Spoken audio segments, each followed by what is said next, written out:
복부 팽만감에 대한 강의와 궁금증까지 해결해 보고 왔습니다. 이번엔 구체적인 치료 사례들 만나보도록 할 텐데요. 박사님, 어떤 사례 있을까요? 네, 31세 여성이 항상 가스가 찬 듯 하면서 풍선 부풀듯이 배가 부풀어서 배가 아프고 따끔따끔하다고 하는 경우가 있었는데 이런 현상들이 나타나면 아무것도 할 수가 없답니다. 팔다리가 힘이 빠지고 전신이 무력해져서 아무것도 할 수가 없었다고 그러면서 내보냈는데 적치문, 즉 무엇이 쌓여서 생기는 병이라고 판단되어서 적치문에 향사평이산을 투여한 후에 좋아진 경우가 있어서 소개를 합니다. 적치문에 있는 약을 써서 좋아졌다는 것은 병이 깊다 또는 심각하다 이렇게 판단을 하고 약을 투여한 것입니다. 네. 그렇다면 생긴 대로 병이 온다는 차원에서 생긴 모습에 따른 체질도 좀 설명을 해 주실까요? 네, 입술이 두툼하고 주름이 촘촘하며 입술에 탄력이 있었습니다. 상순이 들리고 눈꼬리가 올라가 있는 그러한 형상이었습니다. 전체적으로 얼굴이 흰 듯한데 약간 발거스름한 그런 기운이 있었습니다. 입술이 두툼하고 탄력이 있다는 것은 음식 맛이 좋다, 무엇이든지 잘 먹는 사람이라는 것을 얘기해 줍니다. 잘 먹는 사람이라는 것은 잘 먹기 때문에 언제나 병이 올 수 있다는 것을 암시해 주는 겁니다. 잘 먹으면 그것이 처음에는 식체가 되지만 이 식체가 자꾸 반복되면 쌓여서 식적이 됩니다. 식적이 되면 바로 이미 큰 병으로 진행된 겁니다. 병이 깊이 진행된 것이죠. 처음에 식체 현상이 왔을 때는 밥맛이 없어집니다. 그런데 식체가 쌓여서 식적이 되면 오히려 밥이 더 땡깁니다. 그거는 안에 덩어리가 생겨서 그것이 자꾸 땡기는 거예요, 병적으로.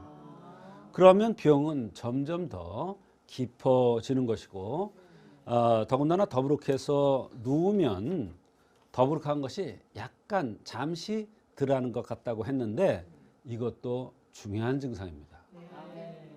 식후에 들어놓으면 속된 얘기로 소가 된다 그랬죠. 배가 부풀어 오른다. 뱃속에 덩어리가 생긴다. 이런 얘기예요. 그러니까 소배처럼 되는 거죠. 이미 적이 됐다는 것을 암시하는 거고요. 이분이 특징적으로 상순이 살짝 들렸고 그 다음에 눈꼬리가 살짝 들렸다는 것은 화의 기질이 있다. 화성을 띄었다는 것을 얘기해 줍니다. 이 화성이라는 것은 심장과 연관돼서 여러 가지 병들이 올 수 있다는 것을 얘기해 줍니다. 그래서 적치문에 향사평이산이라는 약을 선방한 것입니다. 이 향사평이산은 화성을 띈 사람, 화가 있는 사람, 심장이 위주로 된 사람, 즉 뭐든지 정확해야 되고 완벽해야 되고 잘해야 되고 남한테 신세지지 말아야 되고 남한테 싫은 소리 듣지 말아야 되는, 즉 자신을 볶는 체질 한테 적치가 생겼을 때 쓰는 처방이 향사평이산입니다. 대개 향사평이산은 적치문의 약을 쓰는 게 아니라 내상문의 약을 쓰는데 적치문의 약을 썼다는 것은 이미 적치에 의한 여러 가지 증상들이 나타날 수가 있고 이런 오래된 경과가 오래되어서 병이 심각한 것을 알고 이 약을 투여한 것이며 적치가 되면 나쁜 질환으로 발전돼 나갈 수도 있는 것입니다. 네. 이 환자분은 식체를 넘어서 식적까지 병이 깊어진 상태였습니다. 그렇다면 구체적으로 어떤 증상을 보였나요, 박사님? 네, 이분은 항상 가스가 차고 방방하다. 가끔 풍선같이 팽팽해서 안에 고무풍선이 들어있는 것 같은 느낌이 든다. 이게 너무 심해지면 백가죽이 아프면서 당기기도 한다. 이게 이상한 게 하나 있는데 한 10분에서 15분 누워 있으면 또 약간 불편한 게 덜하다고 했어요. 요게 아주 묘한 겁니다. 팔다리에 힘이 없고 후들거리기도 하고 자꾸 눕고 싶고 이런 현상들이 식후에 더 그런다는 거예요. 식후에 눕고 싶다는 것은 이미 안에 나쁜 병이 진행된다는 것을 얘기해 줍니다. 그걸 식적이라고 얘기해요. 식욕이 너무나 좋은데 더부룩해도 또 당긴다는 거예요. 심장이 두근거리고 흔들리기도 하고 땀을 잘 흘리고 이러한 여러 가지 증상들을 호소했습니다. 네, 쭉 들어보니까 잘못된 식사 습관과 관련된 증상들이 많은 것 같아요. 그렇습니다.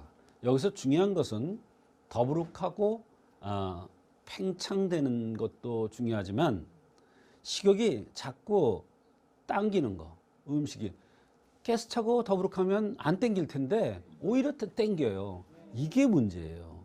이것은 식체를 넘어서 식적으로 진행되고 있다는 것을 얘기해 주는 것입니다.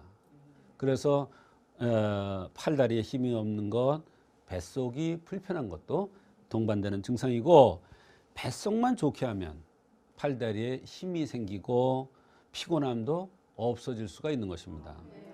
이렇게 가스가 차고 헛배가 불러서 팔다리가 힘이 없고 피곤할 때는 보약을 써야 되는 게 아니라 가스 차고 헛배 부른 것을 없애주면 저절로 피곤한 것도 없어지고 팔다리에 힘이 생겨서 노곤한 게 없어집니다. 이 사람은 식적 때문에 팔다리에 힘이 없고 피곤이 쌓인 것이고 자꾸 눕고 싶었던 것입니다.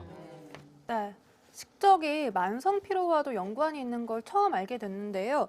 심장이 쿵쿵거리고 땀이 나는 것도 이게 식적과 관련이 있는 증상인가요, 박사님? 연관이 있습니다. 한의학에는 이런 이론이 있습니다. 식적 심통 또는 식적 유한통이라는 것이 있는데 식적이 심장에 영향을 주어서 가슴이 아프거나 가슴이 두근거리거나 가슴이 흔들리는 듯한 이런 느낌을 받고 한다고 합니다.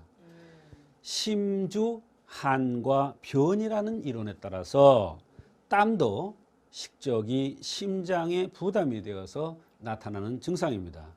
즉 심장과 연관돼서 나타나는 병 중에 하나가 땀을 많이 흘린다는 것을 얘기해 주는 것입니다. 네, 심주의 한과 변이라고 말씀을 해주셨는데요. 선뜻 이해하기가 어렵습니다. 어떤 뜻인가요? 네, 한문으로 써야 이해가 쉬울 텐데요. 심장이 대소변 상태와 땀을 주관한다. 즉, 땀을 많이 흘리거나 긴장을 하면 땀을 흘리는 현상은 심장과 연관이 있다 이런 뜻이에요. 땀을 많이 흘리는 사람은 기가 부족하다고 일반적으로 얘기를 하죠. 그러나 심장이 약한 사람도 땀을 많이 흘린다는 뜻입니다. 즉 심장이 허약한 것입니다.